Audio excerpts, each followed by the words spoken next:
মৰিগাঁৱৰ সুকদল মাধ্যমিক বিদ্যালয়ৰ সোণালী জয়ন্তী লাইখুটা স্থাপন জিলা আয়ুক্ত দেৱাশীষ শৰ্মাৰ।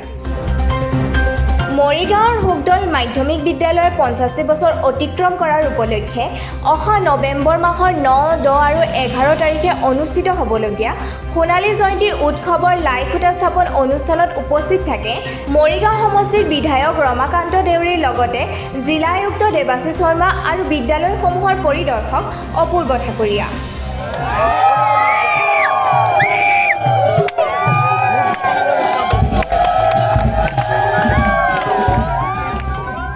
উক্ত অনুষ্ঠানৰ লগত সংগতি ৰাখি অনুষ্ঠিত হোৱা অস্থায়ী কাৰ্যালয়ৰ উদ্বোধনী সভাত মৰিগাঁও জিলাখনত একাংশ দুষ্কৃতিকাৰী বিষয়াই শিক্ষা বিভাগৰ কাম কাজত দুৰ্নীতি সংঘটিত কৰি থকাৰ ক্ষেত্ৰত যথোচিত ব্যৱস্থা গ্ৰহণ কৰাৰ উল্লেখ কৰাৰ লগতে প্ৰয়োজনত তেওঁলোকৰ বিৰুদ্ধে বিধিগত ব্যৱস্থা গ্ৰহণ কৰা হ'ব বুলি মৰিগাঁও জিলা আয়ুক্ত দেৱাশীষ শৰ্মাই অৱগত কৰে।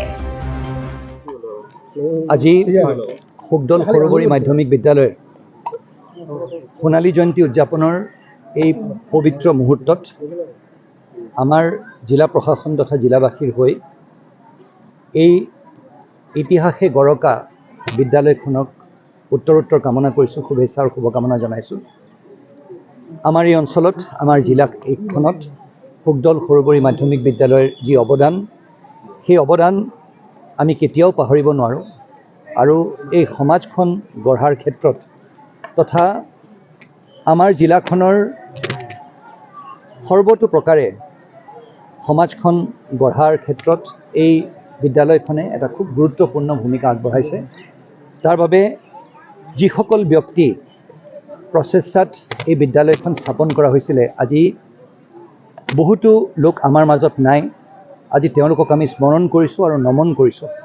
আৰু যিসকল ব্যক্তিৰ তত্বাৱধানত, যিখন সমাজৰ তত্বাৱধানত এই বিদ্যাৰ মন্দিৰভাগ চলি আছে, তেওঁলোককো ধন্যবাদ জনাইছোঁ আৰু ঈশ্বৰৰ ওচৰত, ভগৱন্তৰ ওচৰত এই প্ৰাৰ্থনা কৰিছোঁ যাতে যি উদ্দেশ্যেৰে, যি মহৎ উদ্দেশ্যেৰে আজি পৰিচালনা সমিতিয়ে এই অনুষ্ঠান ভাগ পাতিবলৈ লৈছে, এই সোণালী জয়ন্তী উদযাপন কৰিবলৈ লৈছে, তেওঁলোকৰ মনোবাঞ্ছা যেন পূৰ্ণ হওক, ঈশ্বৰে যেন এই অনুষ্ঠানটিক আৰু শক্তি দিয়ক আৰু সমাজখন একতাৰ দোলেৰে বন্ধা তথা সমাজখন গঢ়াৰ ক্ষেত্ৰত তেওঁলোকে যাতে যি গুৰুত্বপূৰ্ণ অৱদান আগবঢ়াই গৈছে, তেওঁলোক যাতে আৰু শক্তিশালী হওক, ইয়াকে কামনা কৰিছোঁ। নিউজ ডেস্ক ৰিপৰ্ট, মাছলি নিউজ।